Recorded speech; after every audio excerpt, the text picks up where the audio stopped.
Part 4 नन्हा सिपाही। 10 वर्षीय राजू भारत की सीमा के पास एक गांव में रहता था। बचपन में ही उसके माँ बाप का निधन हो गया था। फिर भी वह अकेला नहीं था। गांव के सभी लोग उसे प्यार करते थे। स्कूल से लौटकर राजू गांव वालों की बकरियों को भी चराने ले जाता था। वहीं बीच में समय निकालकर अपने स्कूल की पढ़ाई भी समाप्त कर लेता था। एक दिन दोपहर के समय उसकी सारी बकरियां इधर-उधर चर रही थीं।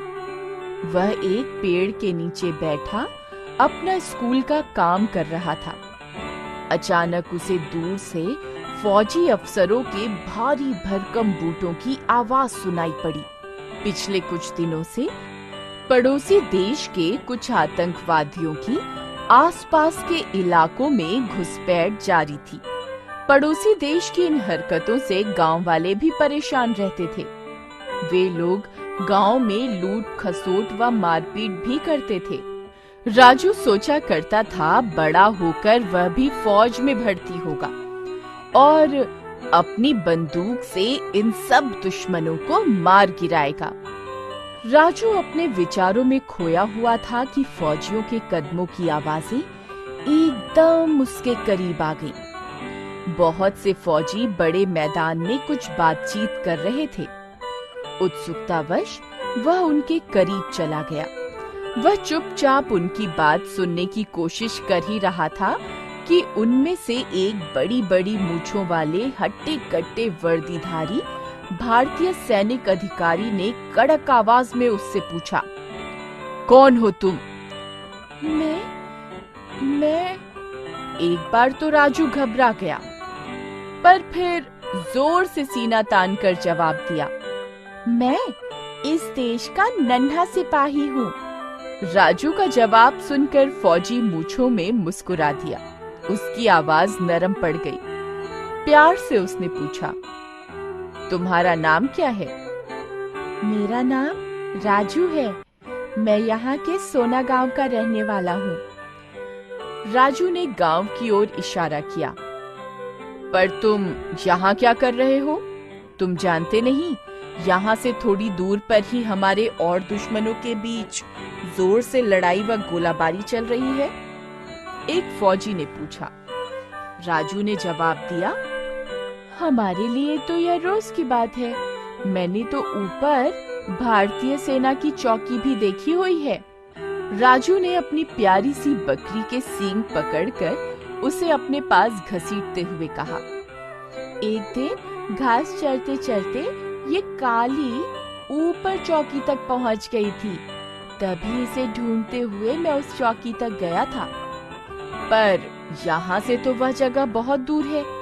यहाँ से करीब 3-4 घंटे का रास्ता है। फौजी ने हैरान होते हुए कहा। राजू तपाक से बोला, अरे नहीं, 3-4 घंटे तो घूमकर सड़क के रास्ते से लगते हैं। मैं तो इस छोटी पगडंडी के साथ साथ चढ़कर आधे घंटे में ही ऊपर पहुंच जाता हूँ। अधिकारी ने कहा, हमारी चौकी में गोला बारूद व रसद समाप्त होने वाली है। हमें जितनी जल्दी हो सके यह सामान उन तक पहुंचाना है, वरना हमारी हार निश्चित है नन्हे सिपाही। राजू ने जल्दी ही सारी बकरियों को हाँक लगाई। एक बड़ी सी बकरी को बकरियों के झुंड के सबसे आगे खड़ा करके गांव की दिशा की ओर उनका मुंह कर दिया। राजू का इशारा मिलते ही बड़ी बकरी जोर से मिमियाई और सारा झुंड उसके पीछे चल पड़ा। बकरियों को विदा करके राजू झट सबसे आगे वाली जीप में आगे की सीट पर बैठ गया और रास्ता बताने लगा। शीघ्र ही उन्हें अपनी फौजियों की चौकी नजर आने लगी। चौकी देखकर सभी फौजियों के चेहरों पर खुशी व संतोष की लहर दौड़ पड़ी। तभी उन्हें दूर दुश्मनों की फौजी टुकड़ी नजर आई। सबके सब हथियारों से लैस थे। उधर से धुआंधार गोलियां बरस रही थीं, जबकि जवाब में अपनी चौकी से गोलियां व हथगोले नहीं बरसे। चौकीदार सिपाहियों से बात करने पर कप्तान को मालूम हुआ कि उनके पास गोला बारूद बिल्कुल समाप्त हो चुका था। बीच बीच में इक्का दुक्का गोली चलाकर वे यह बता रहे थे कि वे लोग अभी मरे नहीं हैं। कप्तान के इशारे पर जीपों से गोला बारूद उतारकर भारतीय सेना ने दुश्मनों पर गोलियां व हथगोलों की बरसात शुरू कर दी। अचानक हुए इस हमले से दुश्मन की फौज एकदम घबरा गई। देखते देखते उनकी सारी फौज धराशायी हो गई। खुशी के मारे भारतीय सैनिक फूले नहीं समा रहे थे। कहां तो वे एकदम हारने व मरने के लिए तैयार हो चुके थे और कहां अब वे आपस में गले मिलकर जीत की खुशी मना रहे थे। चौकी वाली टुकड़ी के कप्तान ने नई आई फौजी टुकड़ी के कप्तान को गले लगाते हुए कहा, इस विजय का सेहरा तुम्हारे सिर है भाई। यदि तुम समय पर ना पहुंचते तो हमारी हार व मौत दोनों निश्चित थी। बड़ी बड़ी मूंछों वाले कप्तान ने मुस्कुराकर राजू को गोद में उठाते हुए कहा, इस विजय का सेहरा मेरे नहीं, इस नन्हे सिपाही के सिर पर है। यदि यह हमें आज रास्ता न दिखाता तो हम आज नहीं कल तक ही तुम्हारे पास पहुंच पाते। सबने उस नन्हे सिपाही की पीठ थपथपाई।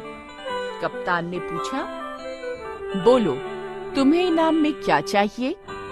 नन्हे सिपाही ने बिना एक पल भी गंवाए तपाक से जवाब दिया, मैं भी बड़ा होकर आपकी तरह फौज में भर्ती होना चाहता हूँ।